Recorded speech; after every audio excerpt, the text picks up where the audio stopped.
bulldog anglais et l'antéchrist.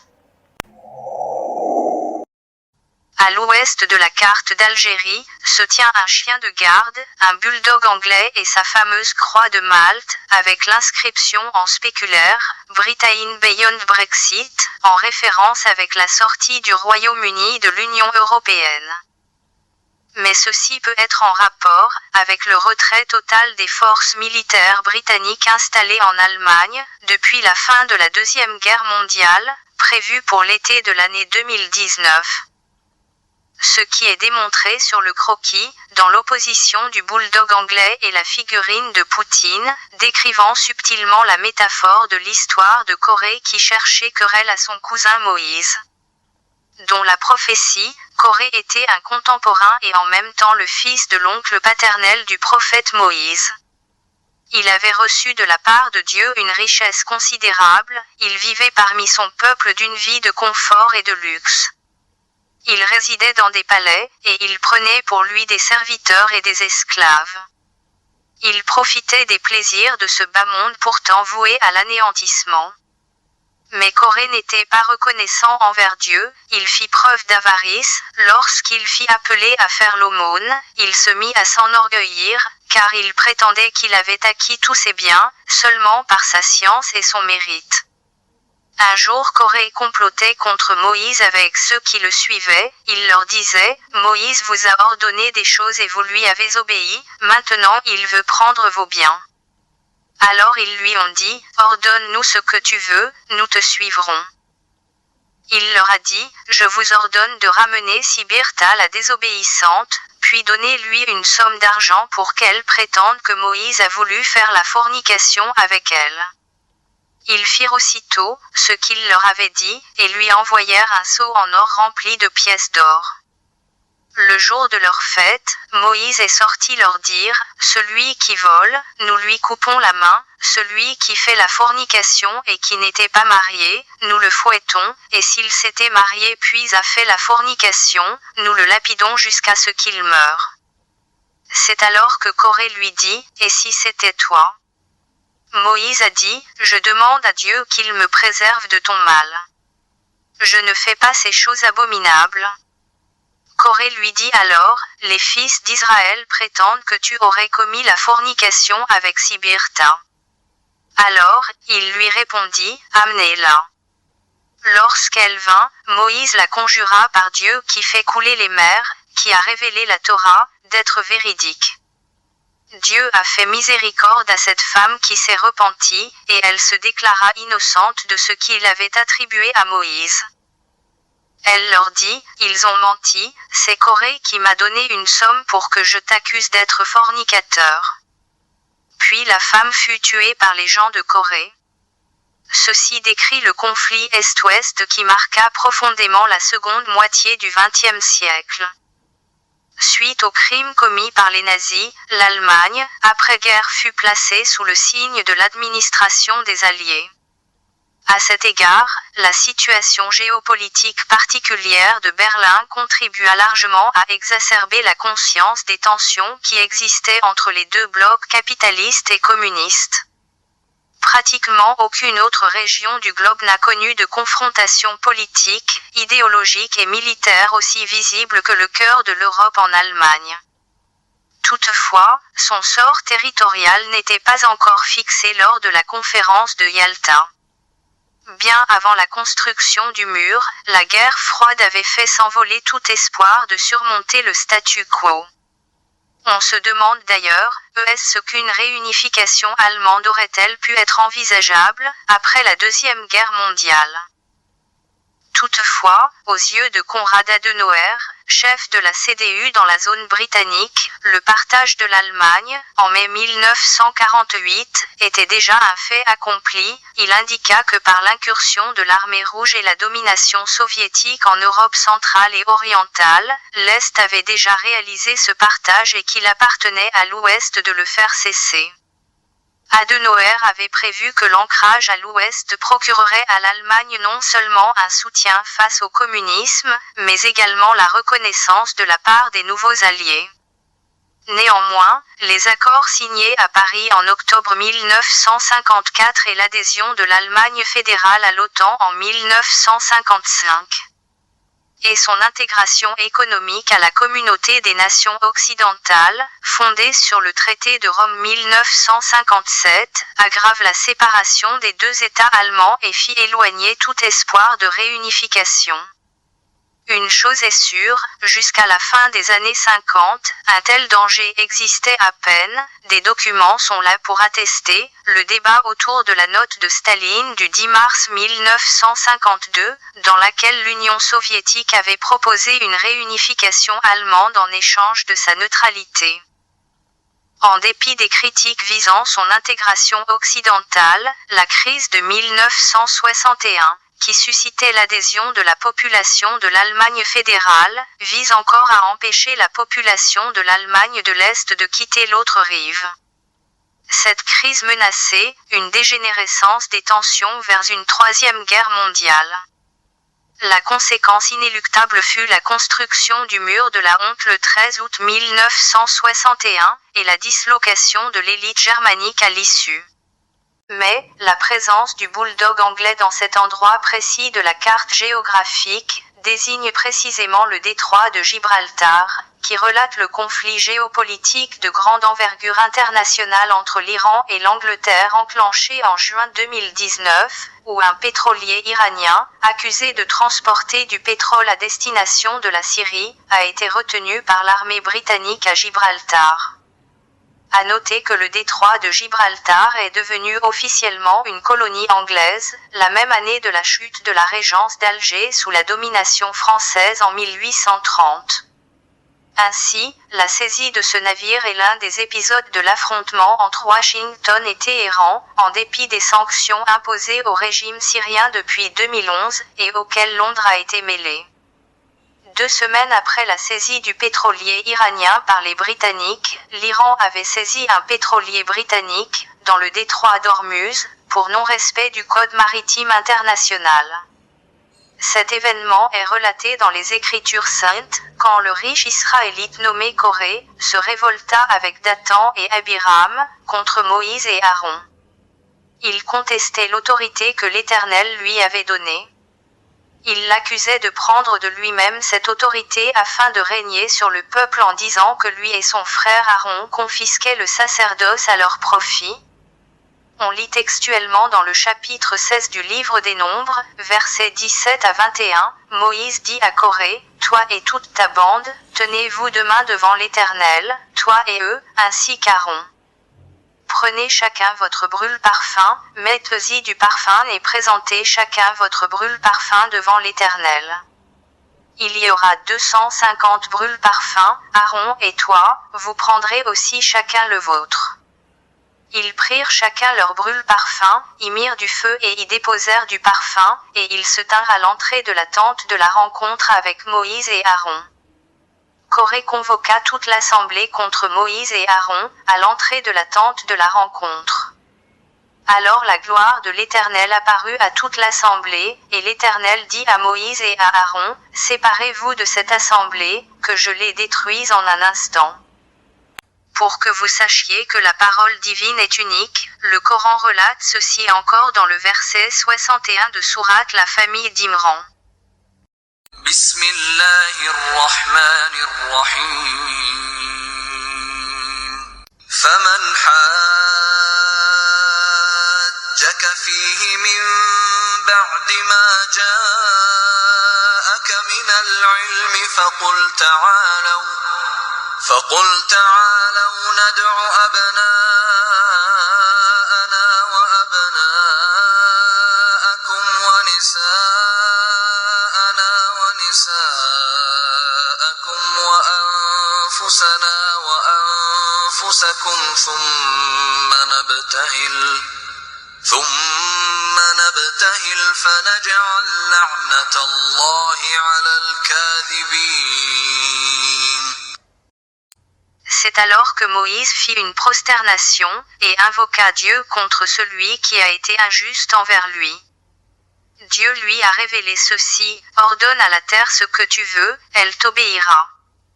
Lorsque Corée sortit comme à son habitude, et passa devant Moïse, il arrêta son convoi et il lui adressa la parole suivante.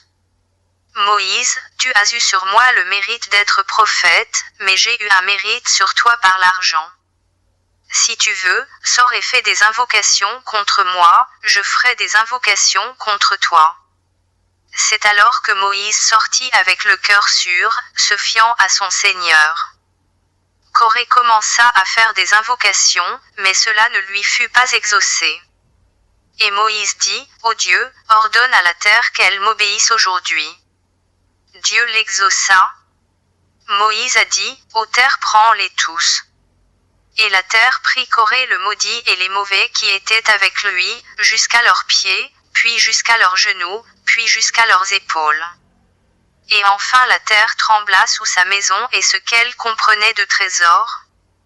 Lorsque Corée fut enseveli sous terre et que ses biens furent perdus ainsi que sa maison, tous ceux qui avaient souhaité la même chose que ce qu'il avait eu comme trésor, le regrettèrent.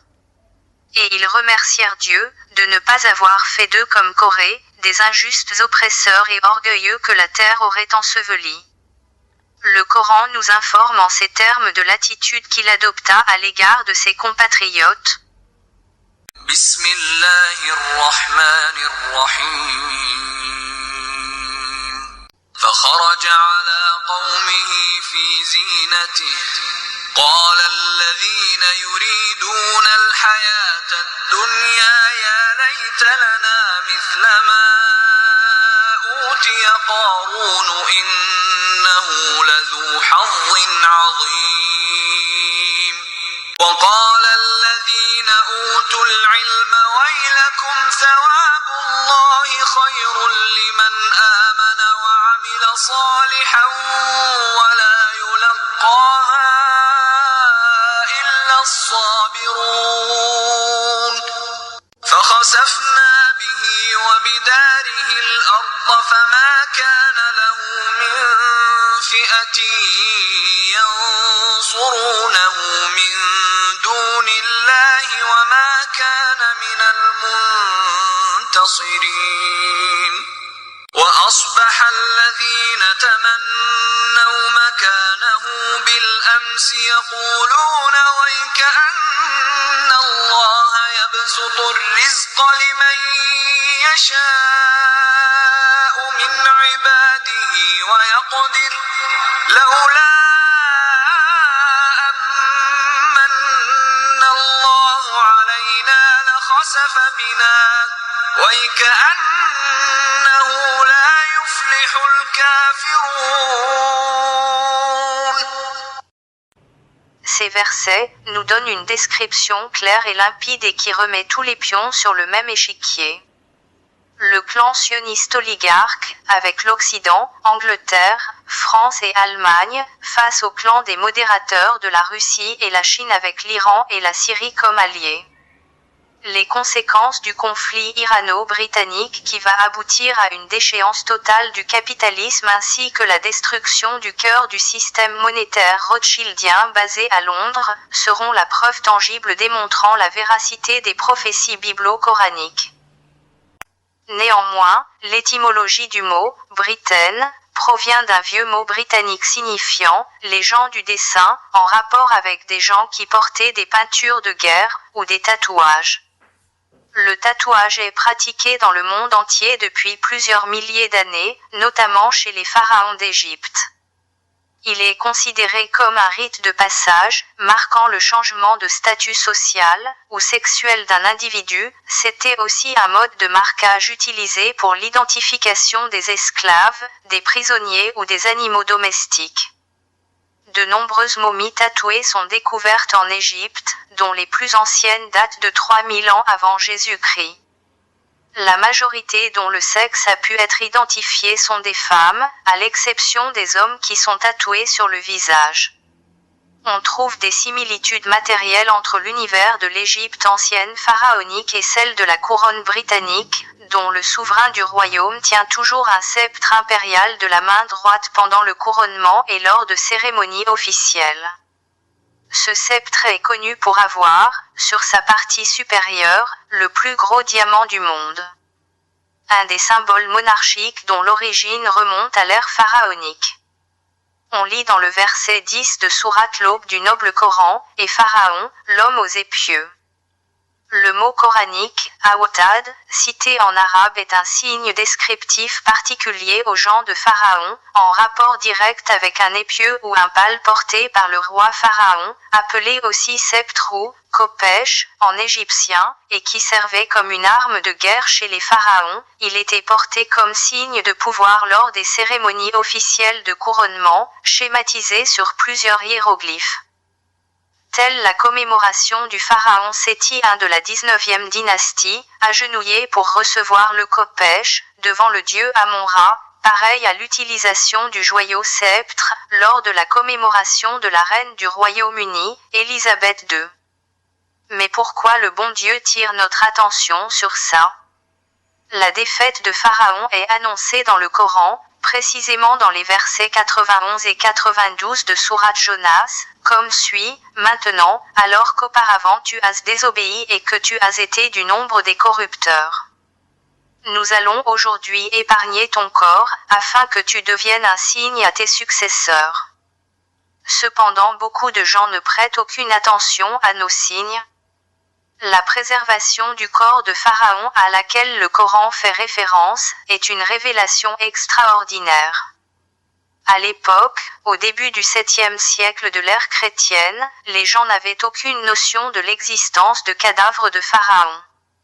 Or le Coran souligne que son corps a été conservé, pour être une preuve de la véracité du récit coranique, et de l'authenticité fondamentale de ce livre sacré.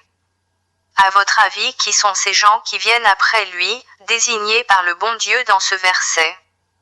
Certainement, ici le bon Dieu désigne une époque bien précise, où le corps de Pharaon parfaitement conservé sera redécouvert après avoir gardé son emplacement en secret durant des siècles.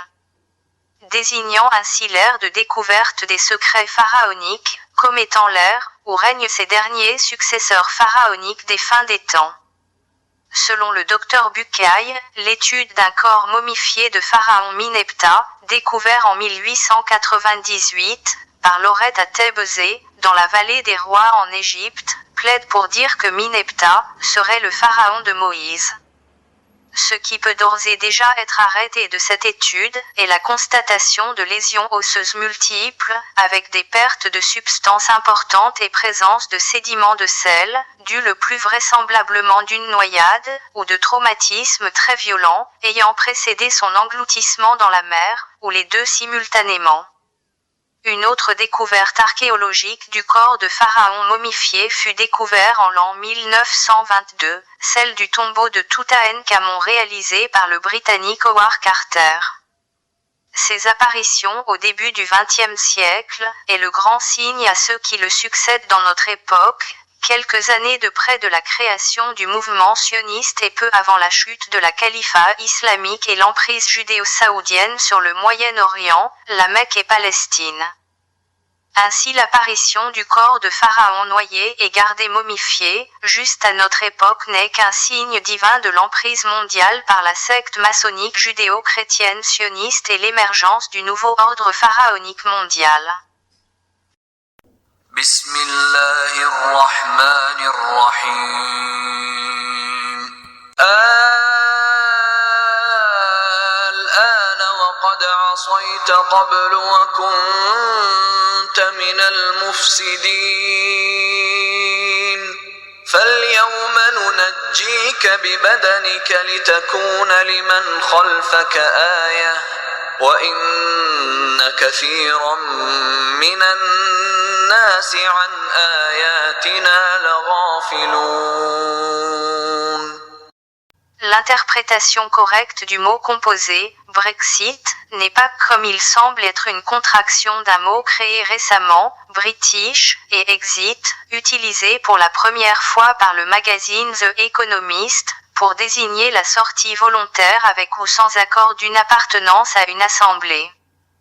Puisque, le code, BR, en anglais désigne spécifiquement, breton, qui est la langue celtique parlée aujourd'hui en Royaume-Uni et la Bretagne française. Dans l'histoire, les Bretons migrent par tribus, ils se sont concentrés surtout au nord et à l'ouest de la Petite-Bretagne. Ainsi le nouveau nom de l'Armorique, la Grande-Bretagne étant l'Angleterre, celui-ci s'est vite simplifié en Bretagne tout court. Alors que le mot « beyond » désigne en religion, l'au-delà, ce qui est au-delà de la mort, aussi appelé « le séjour des morts », qui accueillerait les âmes après leur décès. Selon les mythes funéraires des anciens Égyptiens, et d'après les livres du monde souterrain, l'au-delà est le lieu où séjournent les hommes bienheureux et les damnés, et poursuivent leur existence sous l'apparence de chiens, d'où la croyance très répandue que le monde des morts est le pays des chiens. Il est rapporté par Boukhari et Muslim que l'envoyé de Dieu, paix et bénédiction sur lui, a dit à propos de l'homme qui s'est égaré en marchant dans le sillage du diable. Nul parmi nous est le mauvais exemple, celui qui revient sur son don est comparable au chien qui revient sur son vomissement. C'est l'histoire d'un homme que Dieu a enseigné le livre et il ne fit pas cas, cité dans Sourate les Murailles, les versets 175 et 176 du noble Coran. Bismillahirrahmanirrahim. واتل عليهم نبأ الذي آتيناه آياتنا فانسلخ منها فأتبعه الشيطان فكان من الغاوين ولو شئنا لرفعناه بها ولكنه أخلد إلى الأرض واتبع هواه فمثله كمثل الكلب إن تحمل عليه يلهث أو تتركه يلهث ذلك مثل القوم الذين كذبوا بآياتنا فاقصص القصص لعلهم يتفكرون. Vous vous demandez pourquoi le bulldog anglais cache son os enterré sous ses pattes? Ce comportement est tout à fait normal, il s'agit d'une habitude qui coule de source quand on pense à la nature du chien. Mais en symbolisme, ceci est en rapport direct avec une métaphore décrite dans le verset 59 de Sourate les abeilles du noble Coran. Il se cache des gens, à cause du malheur qu'on lui a annoncé, doit-il la garder malgré la honte ou l'enfouira-t-il dans la terre? Combien est mauvais leur jugement. À travers un aperçu historique de l'Arabie pré-islamique, une période où l'infanticide de fillettes était un droit parental sans qu'il ne soit ni sanctionné ni puni. Cet infanticide relevait d'une violence particulière puisqu'il consistait à ce que le père enterre sa fille vivante, celle-ci étant perçue comme une honte. Que représente cette métaphore citée dans ce verset, en rapport avec une dissimulation causée par un malheur annoncé, et que l'os en question, au lieu de le garder, le bulldog essaie de l'enfouir sous terre. Voici la sombre histoire d'une fillette enterrée. Existant depuis 1986, la base militaire de Diego Garcia dans l'océan Indien a fait l'objet du livre « L'île de la honte » et a été soupçonnée d'implication dans le crash du vol MH370. Entre-temps, l'affaire était mise en clair après avoir soupçonné que l'avion disparu de la compagnie Malaysia Airlines effectuant le vol MH370 puisse être tombé là où les recherches se sont concentrées, mais beaucoup plus à l'ouest. C'est-à-dire juste dans la zone où se trouve la base militaire américaine de Diego Garcia, au sud des Maldives. Ou possible qu'il ne s'agit pas d'un crash, il s'agit d'une simple disparition, et donc d'ailleurs, à en juger par les témoignages des locaux, des habitants auraient aperçu l'avion le jour de la catastrophe. Or, les recherches ont pris fin et il y a peu à espérer que cette théorie soit réfutée ou confirmée. Sa mise en place a été liée à certaines complications, dont le peuple local, les Chagossiens, en a été expulsé vers l'île Maurice, donnant ainsi sa terre natale en location aux Américains. Le bail expirant en 2016, les Chagos espéraient regagner leur île natale, mais l'accord anglo-américain a été prorogé pour 20 ans, soit jusqu'au 30 décembre 2036. Du coup, la décision de proroger le bail a été prise, malgré qu'elle ait été qualifiée de « violation des droits humains fondamentaux ».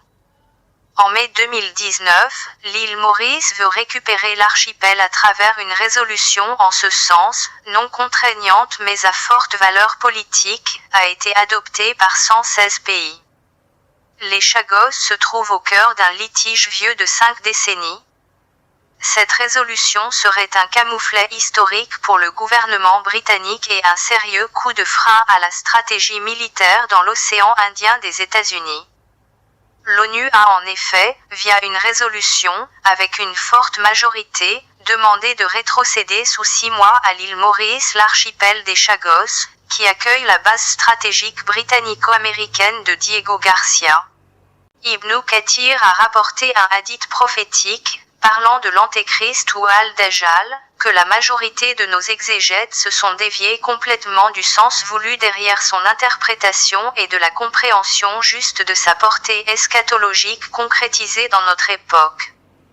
Ce hadith décrit l'Antéchrist comme étant un être humain que Dieu a créé pour éprouver les hommes en fin des temps.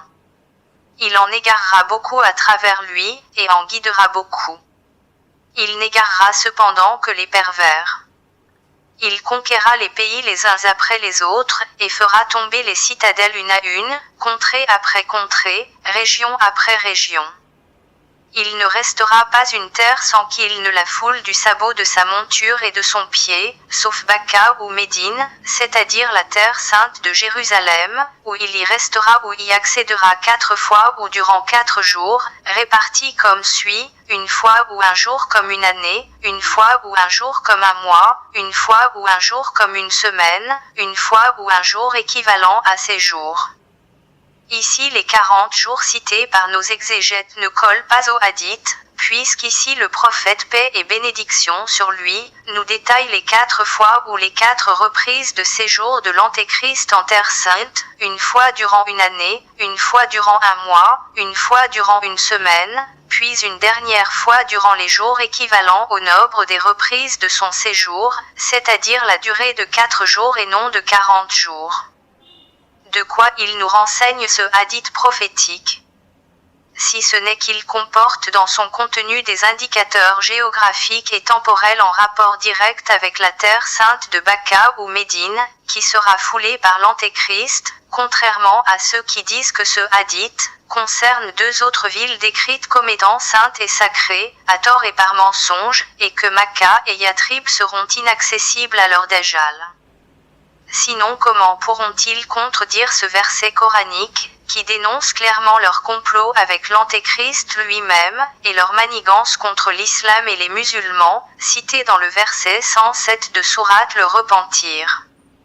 Ceux qui ont édifié une mosquée pour en faire un mobile de rivalité, d'impiété et de division entre les croyants, et consacrent ce lieu tel une base arrière pour ceux qui auparavant avaient combattu Dieu et son envoyé et jurent en disant « Nous ne voulions que le bien ». Mais, Dieu atteste que ceux-là sont vraiment des menteurs.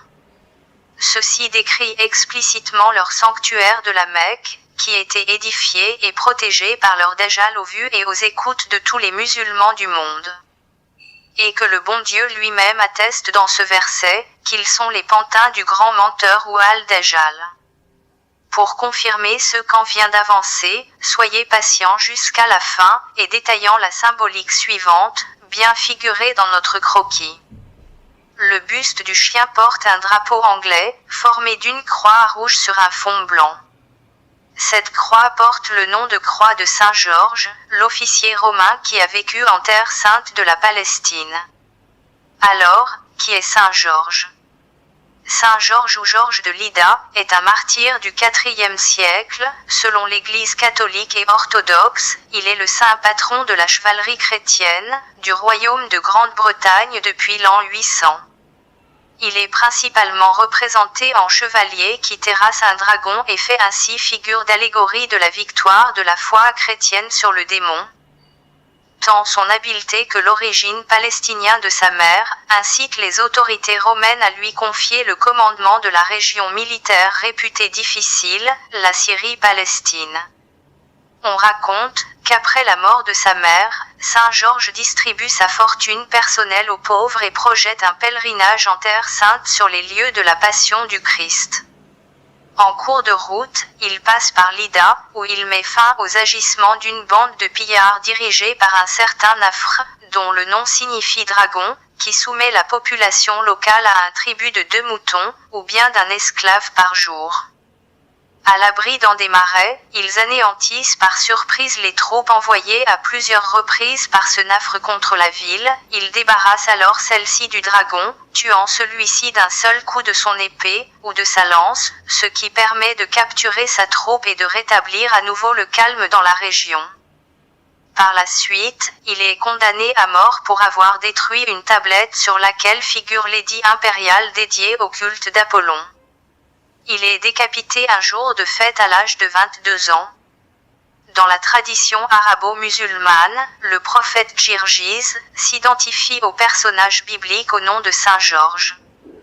Une tradition attribuée au prophète Mohammed, paix et bénédiction sur lui, rapporte que le prophète Girgise tuera l'Antéchrist près de la porte de la ville de Lydda ou de la porte de Lod. L'Antéchrist, appelé par les musulmans Dajjal, est décrit comme un monstre et nommé « la bête de la terre ». Certaines traditions sont plus explicites et montrent qu'il s'agit bien dans le hadith du combat du cavalier contre le dragon. On lit dans le chapitre 13 de l'Apocalypse de Saint Jean, versets 1 à 5. Et il se tint sur le sable de la mer. Puis je vis monter de la mer une bête qui avait 10 cornes et 7 têtes, et sur ses cornes 10 diadèmes, et sur ses têtes des noms de blasphème. La bête que je vis était semblable à un léopard, ses pieds étaient comme ceux d'un ours, et sa gueule comme une gueule de lion. Le dragon lui donna sa puissance, et son trône, et une grande autorité. Et je vis l'une de ses têtes comme blessée à mort, mais sa blessure mortelle fut guérie. Et toute la terre était dans l'admiration derrière la bête. Et ils adorèrent le dragon, parce qu'il avait donné l'autorité à la bête, ils adorèrent la bête, en disant, qui est semblable à la bête, et qui peut combattre contre elle. On comprend ainsi que cette bête aura son pouvoir sur les mers, avec une symbolique d'un corps de léopard, des pieds d'ours, d'une gueule de lion, et des diadèmes ou couronnes sur sa tête, décrivant en détail le blason de la couronne britannique, dont l'empire s'est étendu sur mer, à travers la puissance de son armada maritime. Et qu'une de ses têtes fut grièvement touchée d'une blessure mortelle lors de l'agression nazie au cours de la Deuxième Guerre mondiale. Connaissant maintenant la bête de l'Apocalypse, quel est alors son rapport avec Saint Georges, dont l'histoire s'est concrétisée réellement en Terre Sainte? Et quelle sera sa portée symbolique en Algérie qui est le lieu exact de la Terre Sainte de Jérusalem? L'hôtel El Jazaïr, ex-Saint-Georges à Alger est un des plus importants hôtels d'Alger, ancien palais du bey construit en 1514. En 1889, l'ancien pensionnat est transformé en hôtel et devient le repère de l'aristocratie britannique. Le 10 novembre 1942, au Salon des ambassadeurs est signé le cessez-le-feu entre le général commandant en chef des forces alliées Dwight Eisenhower et l'amiral François Darlan, ministre de la Marine française du maréchal Pétain et chef du gouvernement de Vichy, collaborateur avec l'Allemagne nazie, lors du débarquement américain en Afrique du Nord du 8 novembre 1942, dont le nom de code, Opération Torche, fut donné par les Alliés. À l'étage du dessus de l'hôtel, la chambre occupée par le général Eisenhower a été conservée où il y tenait entre novembre 1942 et décembre 1943 son quartier général, et où l'Algérie échappa à l'administration française directe au profit d'un régime semi-autonome des Alliés, jusqu'au bombardement aérien par les nazis de l'hôtel durant la fin de l'année 1943. Symbolisant ainsi le jour comme une année prophétisée par notre messager paix et bénédiction sur lui. Durant cette période, une lutte infernale pour la conquête du pouvoir en Algérie se déclenche entre deux généraux, Henri Giraud tenant le pouvoir militaire et politique en Algérie, et Charles de Gaulle soutenu par les Britanniques pour le compte des Alliés. Au départ, il posa un sérieux problème à Giraud quand il manifesta son intention de s'approprier du pouvoir. Sitôt arrivé à Alger le 30 mai 1943, il échappe d'un putsch militaire visant à l'éliminer un mois après en juin 1943. Les Américains ne pouvaient s'interposer par manque de moyens militaires sur place. Ce qui décrit symboliquement ici la durée d'un jour comme un mois cité dans le hadith. Puis, on doit attendre le 9 avril 1944 pour que de Gaulle franchisse un pas définitif, pour destituer son rival Giraud, toujours sous l'indifférence américaine. Sauf qu'une semaine après, le 16 avril 1944, une forte objection vint de plusieurs commissaires d'État qui étaient très affligés du départ de Giraud, à un point où plusieurs unités stationnées au Maroc et à Oran menacèrent de se soulever contre de Gaulle. Encore, ceci symbolise la durée d'un jour comme une semaine. Enfin, une autre occasion se présente lors du retour de Gaulle au pouvoir en France en mai 1958, où il se rend à Alger durant 4 jours, du 4 au 7 juin 1958, pour prononcer son fameux discours mensonger devant une foule à majorité européenne, en disant « Je vous ai compris », en affirmant que l'Algérie resterait française. Ceci clôtura les 4 jours de son séjour à Alger, conformément au hadith des 4 fois où l'Antéchrist accédera en terre sainte de Jérusalem. Revenons maintenant sur la symbolique de l'allégorie de Saint Georges. Le 18 juin 1940, l'orphelin de mère, pour ne pas dire issu d'une mère algérienne, François Darlan refuse dans un premier temps l'appel à cesser le combat annoncé par le maréchal Pétain contre les Alliés. Car les réserves d'or de l'Algérie devaient permettre aux Français de faire face au paiement des lourdes indemnités imposées par l'accord d'armistice. Pour cela Darlan poursuit la guerre, ce qui permettra notamment de sauver les 3 navires de guerre avec 1100 tonnes d'or vers le Sénégal de tomber aux mains des Alliés. L'action de Darlan permit aux forces de Vichy à Alger de s'organiser et de transmettre des demandes d'aide aux Allemands et aux membres de Vichy en France. Car juste après la signature de l'accord d'armistice, des combats firent rage dans la ville d'Oran pendant 3 jours, causant de lourdes pertes aux résistants qui voulaient le ralliement total de la flotte française stationnée à la base maritime d'Oran aux Alliés. Révolté par la suite par l'agression britannique de la base maritime d'Oran, Mersa el-Kébir, le 3 juillet 1940, Darlan voudrait même déclarer la guerre à la Grande-Bretagne, ainsi le maréchal Pétain le calme en lui déclarant « Une défaite suffit ». Il est désigné successeur du maréchal Pétain et le directeur du gouvernement jusqu'en avril 1942, avec le ralliement d'un contingent de 10 000 hommes à Alger pour la défendre contre toute attaque des Alliés. Le 24 décembre 1942, jour de Noël, l'amiral Darlan est assassiné au Palais d'État, dont ce qu'on appelle le comte de Paris et le complot d'Alger et de Bonnier de la Chapelle. Connaissez-vous le roman d'une fiction réaliste, d'Albert Camus, intitulé « La peste ». Ce roman qui fait la chronique d'un épisode de peste à Oran dans les années 40, où le narrateur est défini comme un historien qui rapporte ses faits. Mais, en réalité il n'y avait pas eu réellement un épisode de peste à Oran dans les années 40, malgré qu'il y ait une certaine chronologie dans les événements où la peste garde tout de même une part de réalisme. Oui, les rats, les différents symptômes de la peste sont inspirés des événements qui se sont déroulés à Oran en cette période, puisque la mort dramatique des rats dans les bâtiments et les rues, en poussant des cris d'agonie et en se tordant de douleur, n'est qu'une description imagée des troubles menés à Oran par des milices militaires alliées à l'Axe, après la signature du traité d'armistice du gouvernement de Vichy.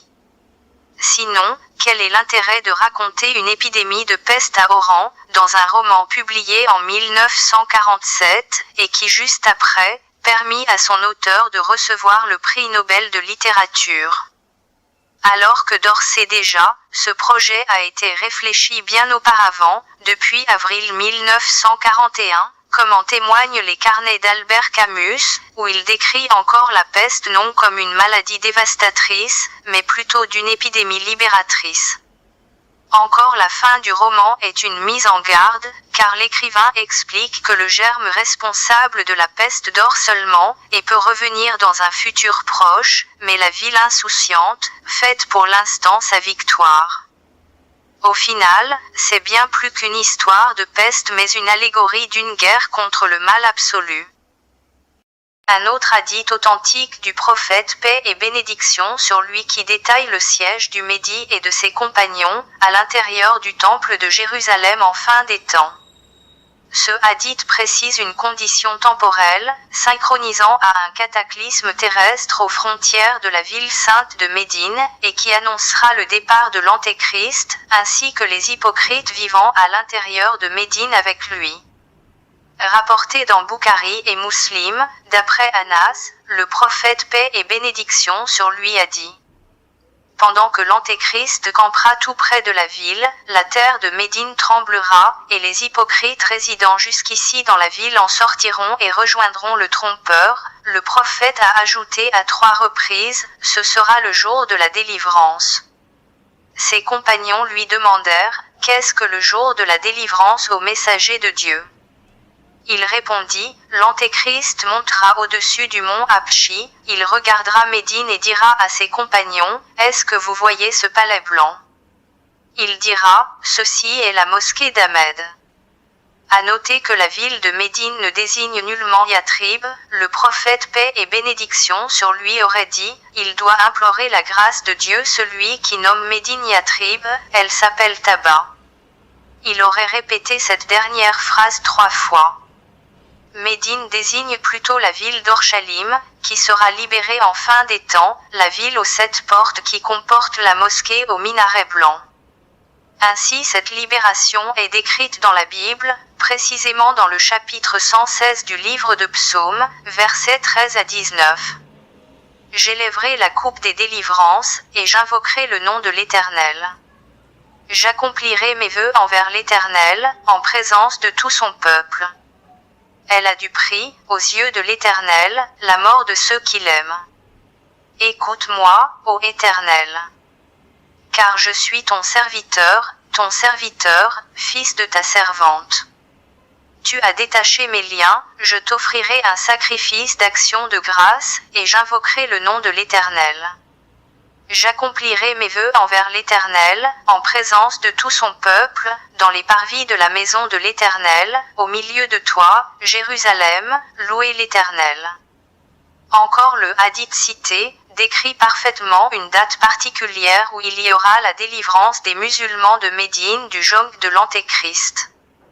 Le plus puissant tremblement de terre au bord de la rivière du Chélif, que l'Algérie n'a jamais connu, près d'Orléansville à l'ouest d'Alger en septembre 1954, coïncide chronologiquement à quelques jours près du déclenchement de la guerre sainte d'Algérie contre le colonialisme français, le 1er novembre 1954, qui aboutira après plus de 7 ans de combat, et après un sacrifice de plus d'1,5 million de martyrs, à l'indépendance des terres algériennes du colonisateur français.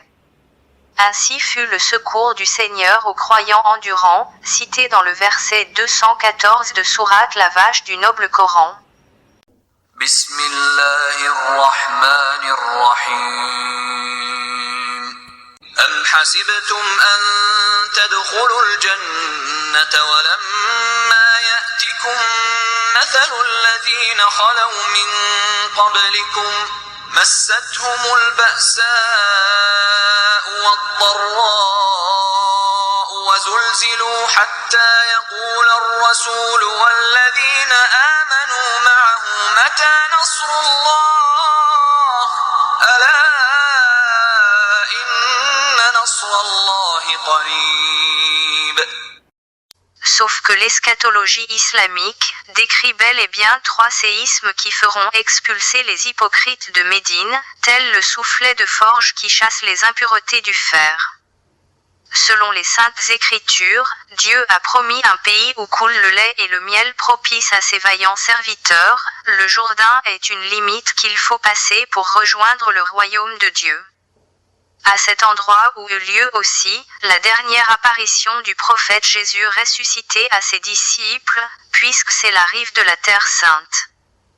Dans l'évangile attribué à Luc, le nom Génézareth est utilisé dans le chapitre 5 pour désigner le lac, où eut lieu la tempête apaisée, la marche sur les eaux et la pêche miraculeuse du prophète Jésus, en guérissant tous les malades présentés à lui dans cet endroit, par un simple toucher de la frange de son manteau. On lit au premier verset du chapitre, « Or, la foule se pressait autour de Jésus pour écouter la parole de Dieu, tandis qu'il se tenait au bord du lac de Génézareth. » Curieusement, cet endroit de passage du Jourdain est précisément l'endroit où la mer va s'enfuir, et où le Jourdain retourne en arrière, décrivant ainsi un parfait séisme, dans le chapitre 114 du livre de Psaumes. Quand la maison de Jacob s'éloigna d'un peuple barbare, Juda devint son sanctuaire, Israël fut son domaine. La mer le vit et s'enfuit, le Jourdain retourna en arrière, les montagnes sautèrent comme des béliers, les collines comme des agneaux. Qu'as-tu mer pour t'enfuir, Jourdain pour retourner en arrière, qu'avez-vous montagne pour sauter comme des béliers, et vous collines comme des agneaux? Tremble devant le Seigneur ô terre, devant le Dieu de Jacob qui change le rocher en étant le roc en source d'eau. Maintenant, notez bien la similitude de nom du lac, Génézareth, qui nous ramène à une ancienne nomination, Ganeséris, citée dans la notice de Léon l'Africain dans sa description de l'Afrique, à propos d'un des plus importants lacs en Algérie. Ce Lef est un grand fleuve, qui sourd aux montagnes de Ganeséris, et descendant par les plaines désertes, continuant son cours jusqu'à ce qu'il vient à entrer dans la mer Méditerranée, séparant Mazagran de Mostaganem. On ne peut manquer d'être étonné par cette affirmation qui situe l'embouchure du fleuve qui, selon toute apparence, atteignait autrefois la mer plus à l'ouest, entre les deux villes côtières de Mostaganem et Mazagran, qui représente peut-être l'ancien débouché du Oued Chelif. À plus forte raison que le géographe Caporé, confirmait cette constatation, que la seule brèche qui existe du côté ouest du cours, se trouve à Mostaganem même, établie au débouché d'un ruisseau, d'Aïn Sefra, qui peut être considéré comme une ancienne issue du Chelif. Or, il est impossible que la rivière se soit encaissée de 100 à 220 km en aval du pont du Chelif dans une roche très dure en moins d'un millénaire, sauf s'il y avait des mouvements géologiques intenses qui l'ont créé, et qui ont fait dévier le cours d'eau vers l'est de débouché initial. Le Chelif, qui est le plus important fleuve d'Algérie, long de 733 km, au nord-ouest de l'Algérie, son nom serait tiré de Chenalef, nom d'origine berbère qui veut dire « la défense du sanglier », en référence à la courbure du fleuve contournant le Ouarsenis. Il a donné son nom à une ville, Chelif, appelée autrefois El Asnam, Orléansville ou encore Castellum Tingitanum, après sa destruction par 3 grands séismes dévastateurs en pleine période coloniale, le premier près de Ténès le 25 août 1922, le deuxième en 1934, puis celui du 9 septembre 1954, où la ville fut complètement détruite. Désormais, depuis cette date Orléansville n'existait plus, car de par ses grandes portes d'Alger et d'Oran la ville se vide de toute sa population coloniale. À noter qu'un dernier tremblement est survenu en ces lieux après l'indépendance de l'Algérie, en octobre 1980, considéré comme le plus violent séisme jamais enregistré dans la région ouest méditerranéenne depuis l'ère instrumentale, il a été ressenti sur un rayon de 250 km. Au lendemain du drame, la ville nommée Al-Asnam, synonyme de mot idole, en référence à des statues romaines découvertes dans la région, est rebaptisée Chelif, du nom du fleuve qui la traverse. Maintenant faut-il donc admettre, sur la foi de l'évangile de Luc, que le lac de Génézareth, localisé précisément près de la ville de Mostaganem, qui est assise sur les rives de l'Oued Aïn Sefra, accrochée à son ravin, est située au débouché des plaines du Chélif et de la Makta où l'émir Abdelkader infligea, en 1835, une puissante défaite au bataillon français. Et cela, après avoir relié à son camp l'ensemble de la population autochtone. Ce chapitre sera détaillé dans l'histoire de la révolte maccabéenne de Bar Kokhba. Voici, dans Sourate l'Exode, la version coranique des versets bibliques suscités dans le chapitre 114 de Psaume. Ici le décret divin certifie que les gens du paradis seront les vainqueurs sur ceux qui ont mécru, ou les gens du feu. Ceci ne correspond nullement à une récompense de l'au-delà, car là-bas c'est évident que les gens du paradis seront les vainqueurs, sans qu'il y aura une concurrence entre eux bien sûr. بسم الله الرحمن الرحيم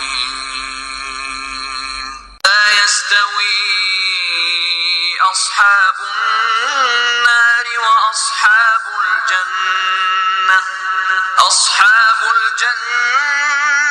هم الفائزون لو أنزلنا هذا القرآن على جبل لرأيته خاشعا متصدعا من خشية الله وتلك الأمثال نضربها للناس لعلهم يتفكرون.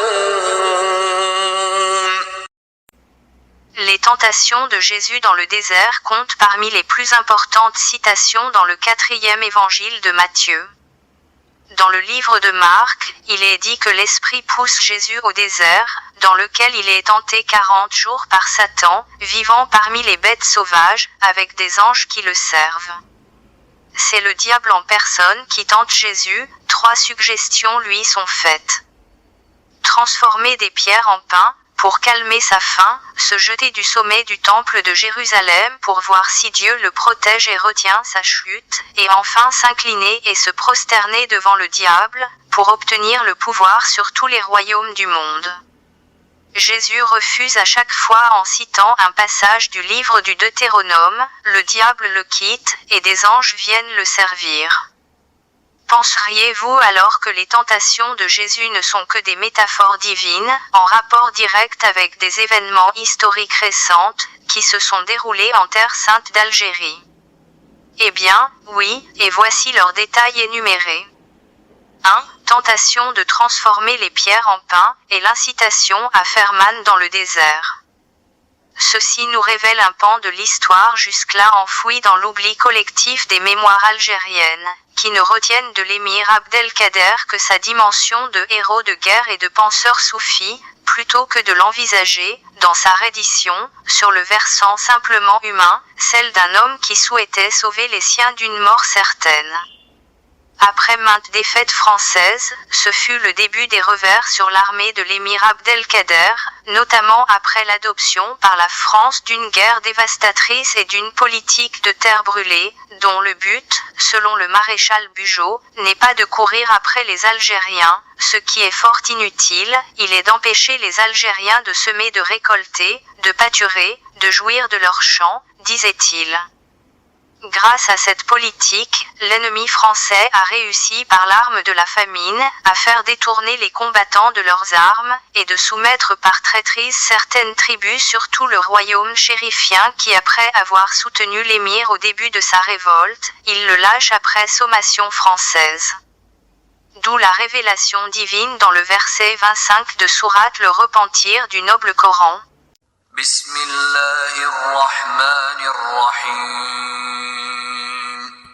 لقد نصركم الله في مواطن كثيرة ويوم حنين إذ أعجبتكم كثرتكم فلم تغن عنكم شيئا وضاقت عليكم الأرض بما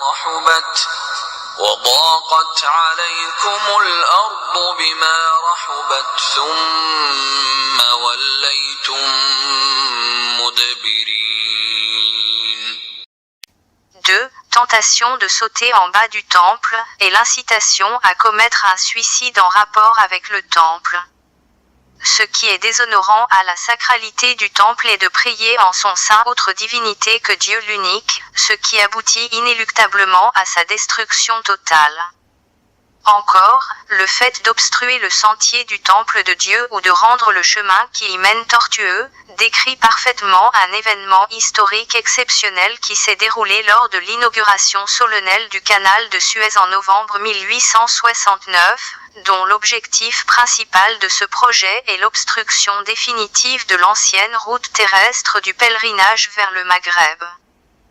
Ainsi, l'émir Abdelkader s'est rendu en Égypte répondant à l'invitation que le khedive Ismaël Pacha lui avait adressée pour visiter les travaux du percement de l'isthme de Suez. Lors de son séjour, il lui a précisé l'avantage que le creusement du canal offrira à la civilisation du peuple, et surtout pour le déplacement maritime des pèlerins vers la Mecque. Alors que ceci ne pourrait qu'entraver le déplacement terrestre qui s'empruntait jadis via la péninsule égyptienne du Sinaï. Mais ce qui est remarquable dans l'histoire, est l'intention de l'émir Abdelkader d'envoyer une aide caritative au siège de la Compagnie universelle du canal maritime de Suez pour les poursuites des travaux, tout en manifestant son regret de ne pouvoir faire plus en faveur d'une œuvre qui intéressait l'humanité tout entière. À noter que la construction du canal put être menée à bien grâce à la séduction et aux dons de persuasion du diplomate Ferdinand de Lesseps, qui représentait la France en Égypte et qui bénéficiait par ailleurs d'une bonne réputation à la cour de Napoléon III. Cela allait contribuer plus tard à la ruine de l'Égypte et finalement faire passer le pays sous la tutelle anglaise. Décrivant ainsi la symbolique du récit biblique du puits profond de Jacob donné aux Samaritains, évoqué au chapitre 4 de l'Évangile selon Jean, et qui relate la rencontre de Jésus avec une femme samaritaine nommée Photin, dans la ville de Samarie de Sichar, près du champ que Jacob avait donné à Joseph, son fils. En passage de détente près du puits, Jésus lui demande à boire. La Samaritaine s'étonne qu'il ose un juif, lui demander de l'eau, car les juifs méprisaient les Samaritains et ne leur adressaient pas la parole. Jésus lui répond que l'eau qu'elle puise n'étanche pas la soif, mais que l'eau vive qu'il donne devient jaillissante et que quiconque en boit n'aura plus jamais soif, simulant comme par hasard la description prophétique de l'eau d'Al-Kawthar, du paradis terrestre du prophète de l'islam, paix et bénédiction sur lui. Dans cette histoire, tout est paradoxal, y compris notre image de Jésus. Puisque celui qui est censé posséder la source, n'avait pas un seau pour puiser de l'eau, il a même osé demander à boire à une Samaritaine. Mais, lorsqu'elle a reconnu en Jésus les qualités d'un prophète, quand il lui dévoile son secret d'un époux illégal, la Samaritaine laisse tomber sa cruche en lui révélant que ce lieu n'était que l'endroit d'un temple samaritain, qu'adoraient ses parents, et que le seul lieu où il faut adorer le Seigneur c'est à Jérusalem. Ainsi vient l'éclaircissement divin dans un passage coranique parlant d'une éventuelle entrave dans le sentier divin, qui n'est que le chemin qui mène vers le temple de Dieu à Jérusalem cité dans les versets 18 à 20 de Sourate du noble Coran. بسم الله الرحمن الرحيم ومن أظلم ممن افترى على الله كذبا أولئك يعرضون على ربهم ويقول الأشهاد هؤلاء الذين كذبوا على ربهم ألا لعنة الله على الظالمين الذين يصدون عن سبيل الله ويبغونها عوجا وهم بالآخرة هم كافرون أولئك لم يكونوا معجزين في الأرض وما كان لهم من دون الله من أولياء يضاعف لهم يستطيعون السمع وما كانوا يبصرون. 3. La tentation de prendre les royaumes du monde, sous condition d'un blasphème. On lit dans le chapitre 6, verset 15 de livre de Jean. Et Jésus, sachant qu'il allait venir l'enlever pour le faire roi, se retira, lui seul de nouveau sur la montagne. Ceci souligne le rôle prééminent de l'émir Abdelkader, lorsqu'il mit fin au massacre des milliers de chrétiens par les Druzes à Damas, en juillet 1860, suivi d'une reconnaissance internationale considérable. En 1865, il est accueilli à Paris par Napoléon III avec un respect tant officiel que populaire. À un point qu'il lui a été proposé d'être le souverain d'un royaume arabe d'Orient, le gouverneur de Syrie et le vice-roi de France. Bonaparte ayant été le premier parmi les chefs d'État occidentaux à avoir cru à la possibilité de faire renaître un empire arabe au milieu des ruines de l'Empire ottoman, il n'est pas impossible que Napoléon voyait d'Orsay déjà, l'émir Abdelkader l'homme idéal capable de le diriger, pour ce que fut réellement cet homme à ses yeux. Enfin, il paraît indispensable de voir ce qu'a été l'attitude de l'émir Abdelkader en face d'éventuelles propositions françaises. Va-t-il tenir l'engagement sacré qu'il a pris, par un serment inviolable, vis-à-vis de l'empereur qu'il a mis en liberté, de ne retourner jamais au pays d'Alger, et de renoncer à la souveraineté?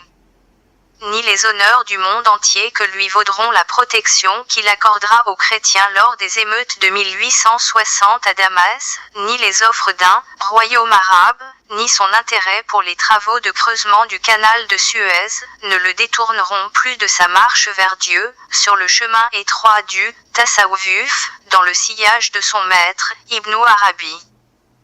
Telle épopée est décrite dans les versets 73 à 76 de Sourate le voyage nocturne du noble Coran. Bismillahirrahmanirrahim.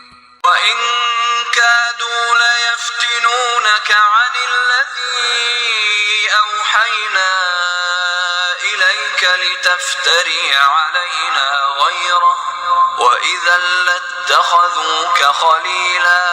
ولولا أن ثبتناك لقد كدت تركن إليهم شيئا قليلا إذا لأذقناك ضعف الحياة وضعف الممات ثم لا تجد لك علينا نصيرا وإن كادوا ليستفزونك من الأرض ليخرجوك منها وإذا لا يلبثون خلافك إلا قليلا سنة من قد أرسلنا قبلك من رسلنا ولا تجد لسنتنا تحويلا.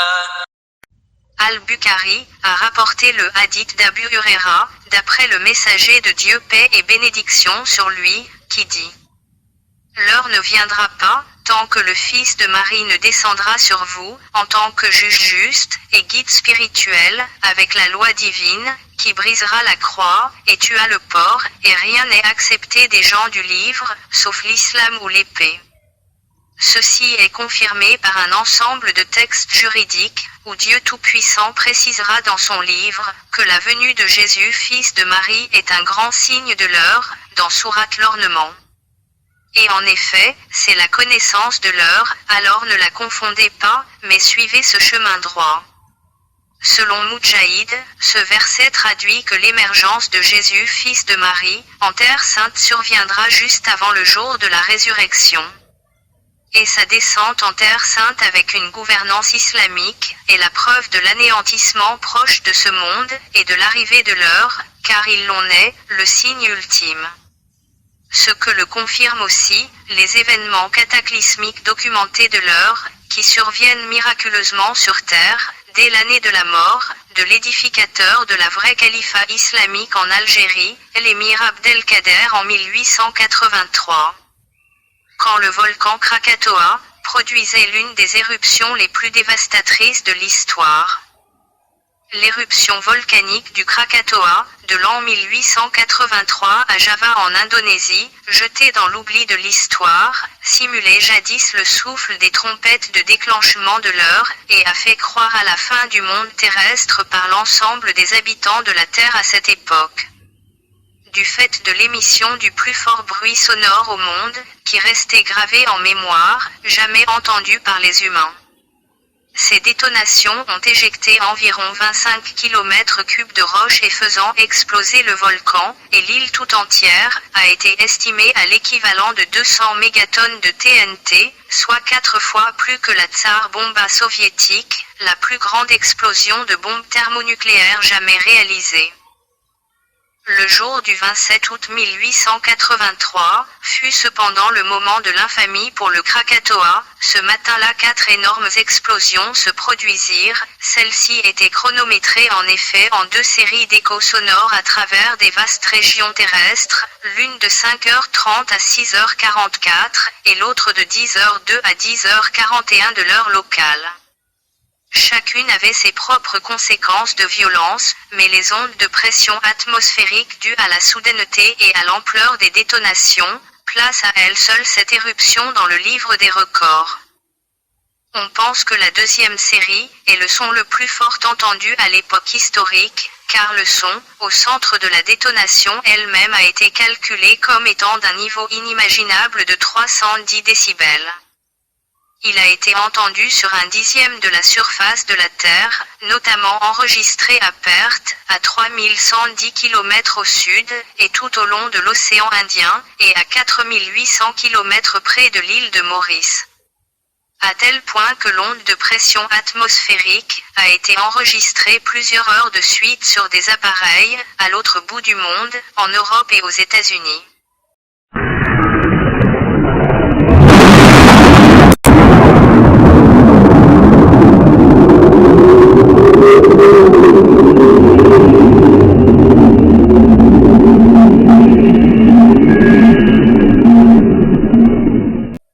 Par la suite, tous les événements eschatologiques s'éclaircissent, avec l'obscurcissement du ciel en plein jour, et l'avènement durant 3 mois, de fameux levers du soleil de l'Occident, avec l'apparition des phénomènes de crépuscule nocturne, et de lumière du jour soutenue, après le coucher du soleil, dans différents endroits du monde.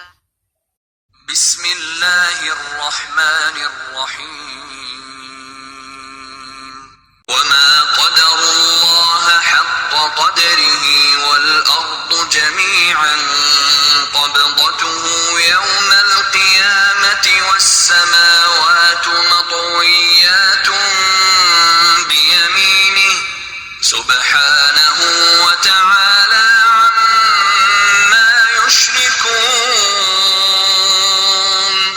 ونفخ في الصور فصعق من في السماوات ومن في الأرض إلا من شاء الله ثم نفخ فيه أخرى فإذا هم قيام ينظرون وأشرقت الأرض بنور ربها ووضع الكتاب وجيء بالنبيين والشهداء. Mais, ce qui est révélé par Dieu Tout-Puissant, comme suite d'événements eschatologiques, mal interprétés et mystifiés, par la secte satanique détentrice du pouvoir religieux sur terre, dépasse tout imaginaire possible, lorsque Dieu lui-même dévoile dans son noble Coran le complot ourdi par cette secte. Wa el-Ardou, Ashrakat, Binouri, Rabia. Le mot arabe, ashrakat, voulant dire « se levant de l'Est », se réfère généralement au soleil, et ne s'emploie jamais pour la Terre, sauf dans son modèle imaginaire héliocentrique imposé, puisqu'on dit en arabe « le soleil ashrakat lorsqu'il se leva de l'Est ». Alors, qu'on dit que la Terre ashrakat, lorsqu'elle est tournée vers l'Est, ou elle est positionnée vers l'Orient. Témoignant ainsi, de la transposition géographique de la Terre sainte, et de la Qibla en fin des temps, par leur divinité astrale, Shams, à Babylone des fins des temps, où la terre n'est plus la terre sainte, et où la Qibla n'est plus la Qibla divine. Dont confirme incessamment les paroles prophétiques, rapportées par Qatada, lorsqu'il dit à propos des gens qui vécurent ces événements, qu'ils ne seront plus lésés par la lumière de leur Dieu, pareil à leur exposition à un soleil dans un ciel clair sans fumée. Seulement, qu'il est connu, que nulle personne ne peut voir directement Dieu, qu'à l'au-delà, après la mort et à travers un voile, car si le Seigneur se manifesta à un mont, il le pulvérisa, et s'il se montra aux humains sans voile, ils s'effondrant tout foudroyés par terre. D'où l'exégèse d'une divinité autre que Dieu, qui illuminera leur terre d'Orient, en fin des temps, en se référant à des faux prophètes, et des témoins complices, pour juger entre les nations, avec une doctrine radicale et maléfique. Alors que dans la parole divine, et il fut jugé entre eux avec vérité. Le Seigneur jugea en fin des temps ces faux prophètes et leurs nations, et son jugement entre eux fut avec vérité, afin que personne ne soit accusé du péché d'autrui, et qu'il ne doit punir une âme que pour ce qu'elle a gagné dans ce bas monde. D'après les traditions musulmanes, on sait que l'Antéchrist fera son apparition du côté oriental de Médine, à une époque de régression de la religion et de la science. Muad ibn Jabal a rapporté que le prophète, paix et bénédiction sur lui, a dit: entre la grande mêlée, la prise de Constantinople et l'apparition de l'Antéchrist, 7 mois se seront écoulés. Ce qui implique que l'Antéchrist sortira juste après la prise de Constantinople, et il fera d'ailleurs son apparition à partir de cette ville, puisque le hadith rapporté par Awf, de son père et de son grand-père, qui parle d'une eschatologie prophétique qui aura lieu en terre sainte de Médine, décrit une éventuelle annonce de la sortie de l'Antéchrist à partir de cette ville. Après une confrontation armée entre les musulmans et les fils des jaunes, en référence aux Byzantins. Sauf que cette ville ne désigne pas l'actuelle Constantinople, mais plutôt une autre ville du même nom, qui se trouve à l'est de Médine. Le prophète, paix et bénédiction sur lui, a dit: l'heure n'aura pas lieu sans que les garnisons les plus reculées des musulmans ne soient à Boula.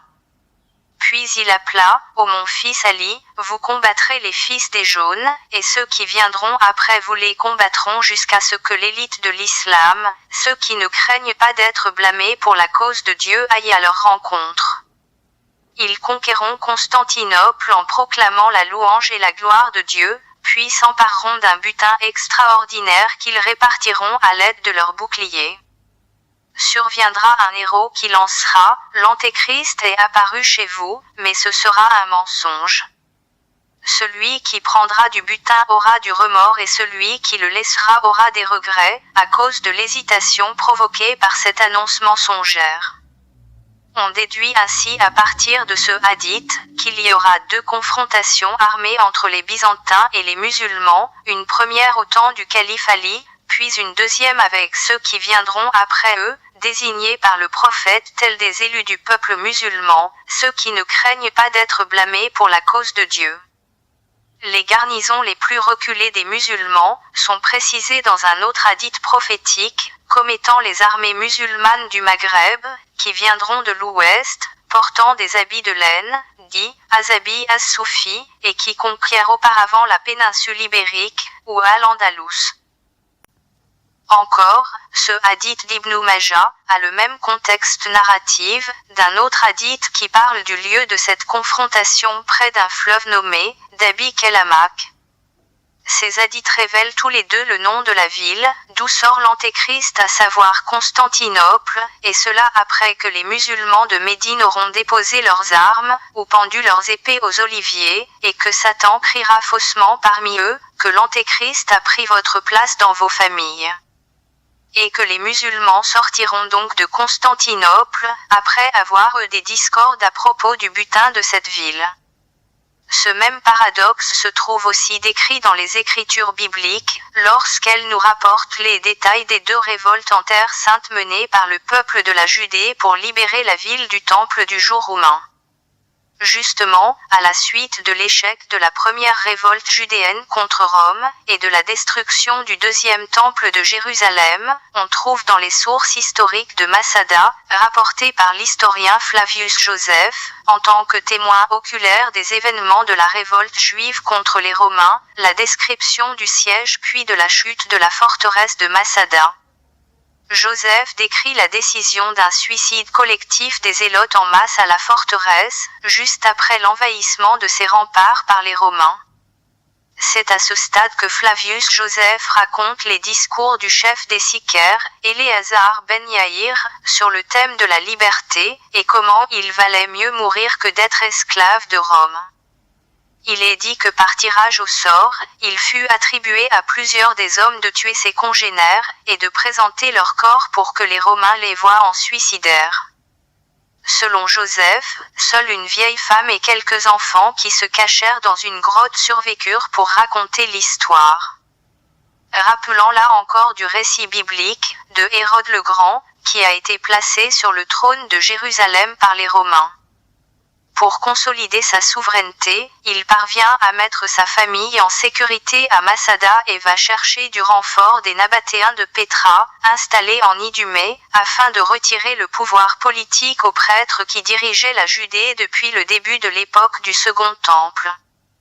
Pour écarter toute rivalité politique susceptible de menacer son pouvoir, il fait assassiner son épouse Marianne ainsi que plusieurs de ses enfants. Sa réputation de cruauté est surtout due à un passage de l'Évangile selon Matthieu connu sous le nom de massacre des innocents. Selon l'Évangile, les grands prêtres et les scribes du peuple avaient annoncé la naissance à Bethléem du roi des Juifs, et Hérode, craignant un futur rival temporel, l'avait fait rechercher pour le mettre à mort.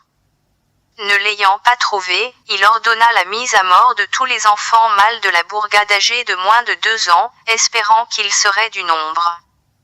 Selon la symbologie biblique, l'extermination collective des zélotes juifs de la ville sentinelle de Masada pourrait décrire l'extinction du culte juif authentique qui n'acceptait pas la soumission au mouvement hellénique romain. Et l'apparition d'un nouveau culte qui deviendra le culte rabbinique de la nation juive, sans être à travers les siècles en confrontation directe avec les Romains, et qui ne serait finalement que pure tartufferie, sans la moindre spiritualité, tel un corps sans âme. Pareil aux prêches prophétiques, qui parlent du levant du Naagide, lieu où il y aura des séismes et des troubles et d'où sortira les cornes du diable, le livre de Marc atteste ce fait en parlant d'une menace imminente qui va s'emparer des Judéens en Terre Sainte. On lit au chapitre 8 de l'Évangile selon Marc, lorsque les pharisiens se mirent à discuter avec Jésus, pour l'éprouver, lui demandèrent un signe venant du ciel. Jésus les quitta, et remonta dans la barque, pour passer sur l'autre bord, et fit à ses disciples cette recommandation. Gardez-vous avec soin, du levain des pharisiens, et du levain d'Hérode. Ainsi, la nation judéenne va se trouver par la suite de la destruction du temple de Jérusalem, confrontée à choisir entre 2 courants religieux, celui des pharisiens et de leurs successeurs chrétiens. C'est à partir de ce moment que le mouvement pharisien, en réponse à l'hellénisation voulue par l'autorité romaine, a tendance à se proclamer désormais comme le seul et vrai représentant du peuple juif.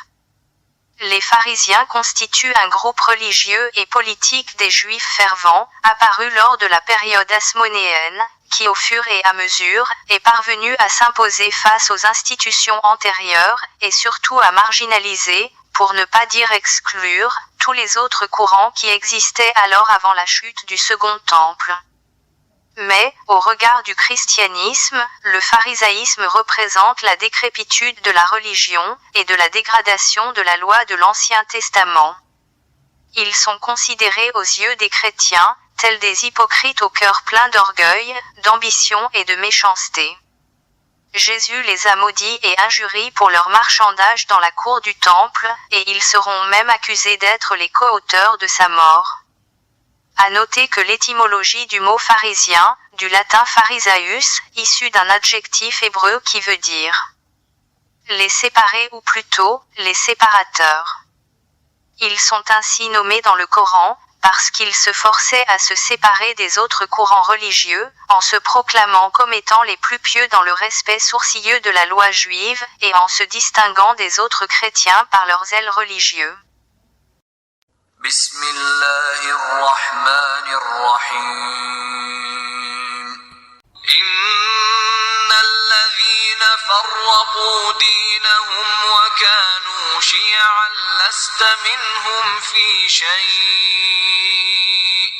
إنما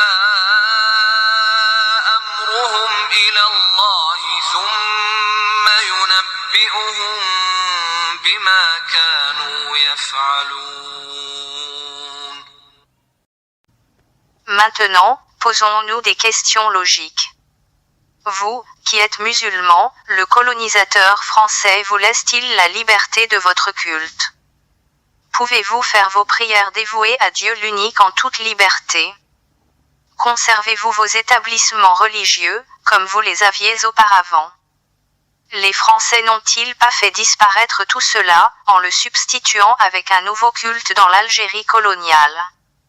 Ainsi, apparaît clairement, l'institution durant l'époque de l'Algérie coloniale, d'un conseil français du culte musulman régi par la loi de 1901, placé sous l'égide du ministère de l'Intérieur, et qui autorisera et soutiendra la création d'une association à visée propagandiste, dite l'Assemblée des oulémas musulmans à Constantine en 1930, sous l'égide d'un chef religieux fervent appelé communément Abdelhamid Ben Mohamed Al-Mustafa, dit Abdelhamid Bambadis, qui appartient à une vieille famille bourgeoise constantinoise de souche, descendant des émirs zirides, une dynastie berbère musulmane fondée au Xe siècle par Bologhine Ben Ziri. Son père, Mohamed El-Mostafa Ben El-Mekki, est un gros propriétaire terrien dans la région, et l'un des notables les plus influents de la ville de Constantine et de ses environs, délégué financier, et membre du Conseil supérieur.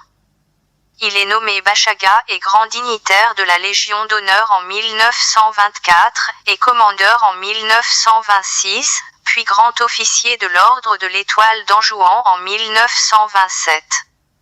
C'est de cette association des soi-disant ulémas, dont sont originaires toutes les mouvances islamistes salafistes algériennes de nos jours, à cause de leurs déplacements très fréquents au Hedjaz. Bloqué pendant 3 ans en ces terres lors de la Première Guerre mondiale de 1914, Bambadis est le premier qui professait les doctrines de pur wahhabisme en Algérie. Il fait de la liberté religieuse son fer de lance contre l'islam soufi des marabouts, pour dissuader la population algérienne sur la nécessité du contrôle colonial du pèlerinage à la Mecque. Ainsi, apparaît clairement, l'instrumentalisation du pèlerinage de guerre à la Mecque par les autorités coloniales, et le soutien farouche de Bambadis, pour convaincre la population algérienne et maghrébine d'accomplir ce droit religieux en terre étrangère, au détriment de leur lutte armée contre l'ennemi français sur leurs terres. Bambadis voulait choisir un modèle de société musulmane rigoriste dépendante de la France coloniale. Il a essayé de créer une entité musulmane française, avec le projet de loi Blum-Violette de 1936, qui devait donner la nationalité française à tous les Algériens. Bambadis alla même rendre visite au président français durant la même année pour le supplier pour cette assimilation, malgré le refus de l'Assemblée française d'accepter le projet. Par la suite, il fera semblant de changer d'avis, en rendant hommage en 1938, avec ses acolytes aux soldats inconnus à Paris, symbole des combattants tombés au champ d'honneur pour la nation française. Dans un document officiel de cette organisation et un numéro de son journal, As-Sunna, de 1933, des propos que personne ne peut réfuter, et qui ne s'agit nullement de thèse ou de témoignage quelconque, attestent clairement le soutien inconditionnel de cette association aux autorités coloniales. Nous ne sommes pas des ennemis de la France et nous n'activerons jamais contre ses intérêts. Au contraire, nous tâcherons à lui faciliter la mission de civiliser le peuple algérien et islamiser toute la nation. Encore, à l'appel du 1er novembre 1954, cette même association dans sa contestation politique quasiment négligeable et moins explicite, a pris position pour soutenir l'armée coloniale, et a traité les révolutionnaires algériens de perturbateurs. Un opposant comme Messali Hadj est alors le premier à critiquer l'instrumentalisation de la religion par les autorités coloniales. Il a même déclaré dans un communiqué d'être choqué de l'hypocrisie de la nouvelle bourgeoisie musulmane d'Algérie, qui exploite ses employés et ouvriers et ne trouve rien de mieux que se gargariser toute la journée de principes islamiques, de prières à la grande mosquée et du pèlerinage à la Mecque. Messali Hadj, un politicien militant algérien qui réclamait dès 1927 l'indépendance de l'Algérie, croyait que l'affrontement armé avec la France est inévitable et que l'indépendance s'arrache, mais ne se donne pas. Pour sa part, il voulait conquérir le peuple, le soustraire à l'influence réformiste, mais il estime que la création d'une organisation paramilitaire est prématurée. Sa position répondait mieux aux exigences et aux possibilités du moment, contrairement à ce qui était dépeint sur lui par les historiographes kabyles. Lors du congrès de février 1947, messalistes et réformistes sous l'égide de Lamine Debaguine s'affrontent par personne interposée le poste de futur dirigeant, et le mouvement révolutionnaire se voit divisé en trois branches, le PPA, clandestin, le MTLD légal et l'organisation spéciale interdite. En mars 1949, Debaguine propose à Et Ahmed de faire bloc avec lui contre les messalistes. Ainsi, les délégués de la Kabylie viennent en masse à la rescousse de Debaguine, rejettent la proposition de confier à Messali le soin de désigner le comité central. Ainsi le groupe d'Alger fut écarté, y compris son secrétaire général Lawel Houssine, qui à un certain moment intervint personnellement auprès des uns et des autres, pour faire cesser la tuerie entre frères ennemis, mais hélas sans résultat. Dans la Bible, cet événement est relaté, lorsque les Iduméens viennent au secours des zélateurs pharisiens, et où un grand pontife du temple nommé Ananius, leur refuse l'entrée au temple de Jérusalem. Ananius est un homme d'un mérite et d'une probité au-dessus de tout éloge, nul autre ne désirait plus ardemment de conserver la liberté à son pays, et l'autorité qui doit revenir aux Juifs. Il préférait l'intérêt général à son intérêt particulier, et sous sa conduite, il pourrait ramener à lui par la douceur le parti judéen attaché aux Romains. Mais la voix d'Ananius ne pouvait être longtemps écoutée, les zélateurs l'ont même accusé sans preuve de trahison avec l'ennemi romain, et s'allièrent avec les Iduméens, pour se débarrasser de ce chef récalcitrant qui les tenait assiégés dans le temple, et passèrent au fil de l'épée tout ce qui s'offrit à leur cou. Dans son discours au Conseil d'insurrection de la nation juive, il avait parlé en ces termes aux zélateurs pharisiens. On vous pille, et vous le souffrez, on vous outrage, et vous vous taisez, ne vous réveillerez-vous jamais d'un tel assoupissement, et serez-vous plus insensibles que les bêtes, qui en regardant leurs plaies, s'animent contre ceux de qui elles les ont reçues. Il semble que l'amour de la liberté, la plus forte et la plus naturelle de toutes les affections, soit éteint dans votre cœur, et que celui de la servitude ait pris la place, comme si nos ancêtres nous avaient inspiré avec la vie le désir d'être assujettis, eux qui ont soutenu tant de guerres contre les Égyptiens et les Assyriens afin de rester libres. Curieusement, ce discours nous fait rappeler encore un hadith de Taweban, qui relate que le prophète paix et bénédiction sur lui a dit un jour. Bientôt, les nations se réuniront contre vous comme se réunissent les gens autour d'un plat. Quelqu'un dit alors. Ô messager de Dieu, est-ce parce que nous serons peu nombreux ce jour-là? Il répondit, non, vous serez plutôt nombreux en ces jours, mais vous serez comme l'écume du torrent. Dieu ôtera du cœur de vos ennemis la crainte que vous leur inspirez, et il jettera le ouan dans vos cœurs. Quelqu'un demanda, au messager de Dieu, qu'est-ce que le ouan? Il répondit, l'amour de ce bas monde, et la haine de la mort dans le sentier de Dieu. Rapporté par Abu Daoud et Tabarani. Par la suite du récit biblique, les Iduméens maîtres du temple, se répandirent dans la ville, où ils pillèrent et tuèrent à discrétion. Leur fureur prit pour première victime les deux pontifes Ananius et Zacharie, et non contents de leur avoir ôté la vie, ils les outragèrent par 1000 insultes après leur mort, et jetèrent leurs corps sans sépulture. Zacharie fils de Baruch, amateur de la liberté, ennemi des méchants, et dont la fortune et la vertu irritaient en même temps la cupidité et la haine des zélateurs. Ils érigèrent un tribunal de 70 juges et ils lui firent comparaître, l'accusant sans preuve d'avoir tramé une intrigue pour livrer la ville aux Romains, et ils prétendaient en être crus sur leurs paroles. Zacharie, voyant qu'il n'avait aucune justice à attendre, et que sa mort était résolue, parla avec une liberté digne d'un grand cœur. Il traita d'un air de mépris les accusations vagues dont on le chargeait, et il les reversa sur ses ennemis, leur reprocha leurs crimes et leurs excès, et finit en déplorant l'état malheureux de la patrie. Ces juges le déclarèrent innocent tout d'une voix, mais cette sentence irrita les zélateurs et les Iduméens, et jetant un cri de fureur, deux des plus scélérats se saisirent et massacrèrent sur le champ Zacharie au milieu du temple, et ils jetèrent son corps dans le précipice qui bordait la montagne sur laquelle le temple était bâti. Plusieurs savants interprètes croient que ce Zacharie était celui, dont parle dans l'Évangile, qu'il accusait les pharisiens de l'avoir tué entre le temple et l'autel. Les Iduméens, ouvrant enfin les yeux, furent tant de cruautés commises sans aucun sujet, commencèrent à se repentir d'être venus. Ils reconnurent que tout ce qu'on leur avait dit de la résolution d'Ananius pour livrer la ville aux Romains, était une pure calomnie.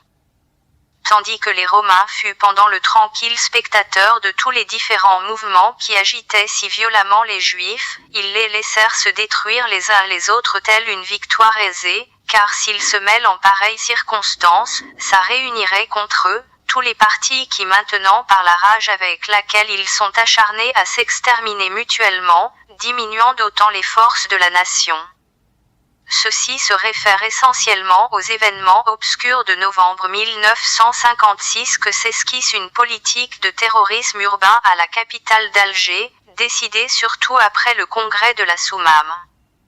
L'épreuve de force commence en janvier 1957 avec la grève des 8 jours, qui devait faire de l'Algérie un pays mort.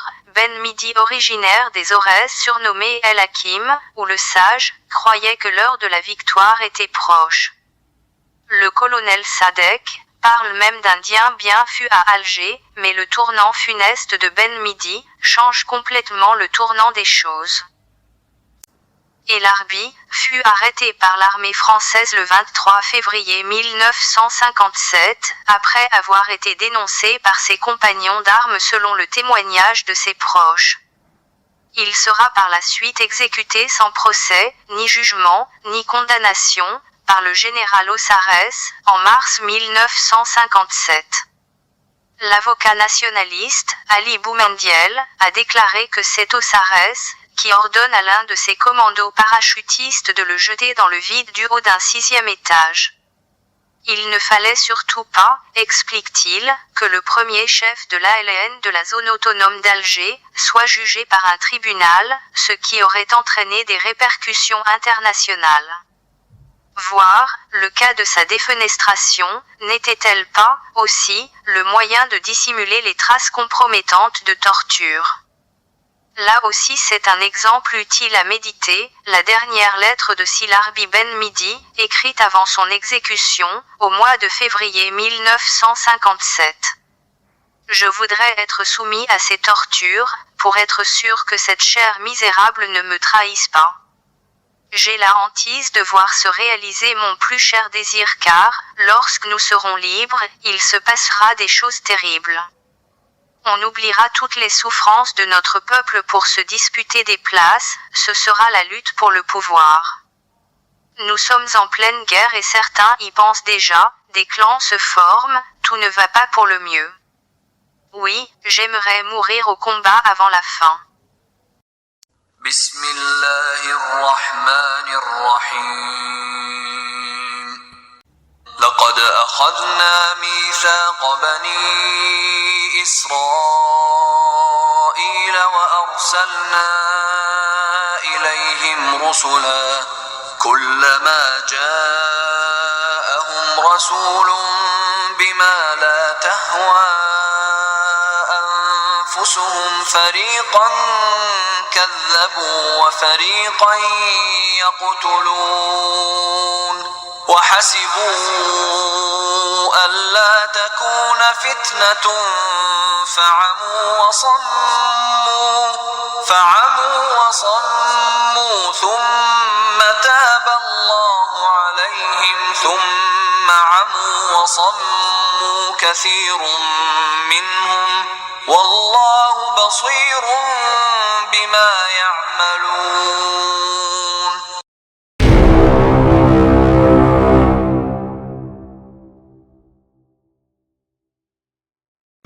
Le 16 février 1957, le capitaine Haller, sur la base de renseignements obtenus par un informateur, réussit à arrêter Larbi Ben Midi. Si je reviens à l'impression qu'il m'a faite à l'époque où je l'ai capturé et toutes les nuits où nous avons parlé ensemble, j'aurais aimé avoir un patron comme ça de mon côté. J'aurais aimé avoir beaucoup d'hommes de cette valeur, de cette dimension, parce que c'était un seigneur, Ben Midi. Il était impressionnant de calme et de conviction. Lorsque je discutais avec lui et je lui disais « Vous êtes le chef de la rébellion, nous voilà maintenant entre nos mains, la bataille d'Alger est perdue, et j'extrapolais un peu, la guerre d'Algérie, vous l'avez perdue maintenant. » Il dit « Ne croyez pas ça. » Et il me rappelait les chants de la résistance, le chant des partisans, un autre prendra ma place. Voilà ce qu'il m'a dit. Joël Bijard est venu le voir, il a parlé avec lui, il a aussi été très impressionné par Ben Midi. Vous savez, c'est un homme qui était calme, serein. Je ne peux même pas dire qu'il était inquiet. Il avait déjà compris que la page était tournée pour lui. Parce que faire de Ben Midi? Que faire? Je l'ai remis à l'état-major, il y a une équipe qui est venue le chercher. Et c'était la nuit, et bien que le règlement s'y oppose, je lui ai fait présenter les armes. Parce qu'il faut reconnaître chez son adversaire la valeur et le courage. Et Ben Midi était pour moi un grand monsieur. D'ailleurs, son prénom dans la résistance était Hakim, qui veut dire le preux. Ben Midi, ça m'a fait de la peine de le perdre. Parce que je savais qu'on ne le reverrait plus. Je subodorais. Après, il a disparu, il est parti. Il a été remis à la justice ou dans un camp d'internement. Et j'ai appris à travers la presse, les journaux et tous les livres d'histoire que j'ai parcourus qu'il s'était suicidé dans sa cellule le 4 mars. Il n'y avait pas cru. Mon problème n'est pas de savoir si je l'ai cru, le problème c'est qu'il est mort.